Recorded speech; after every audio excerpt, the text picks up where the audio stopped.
నవరాత్రి అలంకారాల్లో ఒకటైన దుర్గాదేవి అలంకారం ఎలా ఆవిర్భవించిందో ఈరోజు తెలుసుకుందాం. పూర్వం దుర్గముడు అనే రాక్షసుడు బ్రహ్మ కోసం తపస్సు చేసి వేదాలను సొంతం చేసుకున్నాడు. వేదాలు లేకపోవడం వల్ల వేదోక్త విధులు యజ్ఞయాగాదులు ఆగిపోయాయి. దానివల్ల వర్షాలు కురవడం మానేసి తీవ్రమైన కరువు వచ్చింది. ప్రజలందరూ కూడా ఆకలితో అల్లాడిపోతున్నారు. దేవతలు కూడా హవిస్సులు లేక శక్తిహీనులైపోయారు. అప్పుడు దుర్గముడు దేవతలను జయించి స్వర్గాన్ని ఆక్రమించాడు.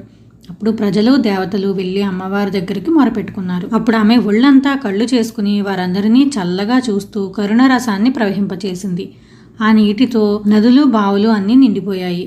ఆమెను శతాక్షి అని పిలిచారు. అలాగే వారికి పళ్ళు కూరగాయలు ఇచ్చిన కారణంగా శాకాంబరి అని కూడా పిలిచారు. అప్పుడు ఆమె దుర్గముడితో యుద్ధం చేసి 15 బాణాలతో అతన్ని సంహరించి వేదాలను తిరిగి పునరుద్ధరించింది. దుర్గమ్ముడిని చంపిన కారణంగా దుర్గగా పిలువబడింది. అలాగే దుర్గే దుర్గతి నాశని అన్నారు. అంటే మన కష్టాలనన్నీ తొలగించే తల్లి.